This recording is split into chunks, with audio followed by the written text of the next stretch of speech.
এই বিজয় সমস্ত বাংলাদেশের ছাত্র জনতার, যাদের ত্যাগের বিনিময়ে আজকের এই বাংলাদেশ স্বাধীন হয়েছে। আবার নতুন করে স্বাধীনতা অর্জিত হলো।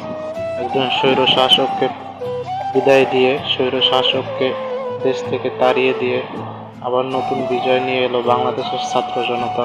লাখো কোটি সালাম এই শহীদদের প্রতি, যাদের রক্তের বিনিময়ে আজকের এই নতুন বিজয় অর্জিত হয়েছে বাংলাদেশে। এবং সামনের দেশকে এগিয়ে নিয়ে যাবে এই ছাত্ররাই, আগামীর ভবিষ্যৎ বাংলাদেশ।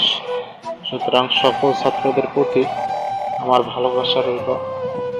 আপনাদেরকে এই দেশকে এগিয়ে নিয়ে যেতে হবে এবং সুষ্ঠু, ন্যায়, শৃঙ্খলভাবে কিভাবে দেশকে এগিয়ে নিয়ে যাবে এবং দেশের শান্তি রক্ষা করা যাবে, সেই জন্য আপনারা সবাই একসাথে কাজ করবেন এবং প্রশাসনকে সহযোগিতা করবেন, এই আশাই ব্যক্ত করি। ধন্যবাদ সবাইকে। অথবা টেলিভিশনের পক্ষ থেকে সবাইকে বিজয় উল্লাসের শুভেচ্ছা।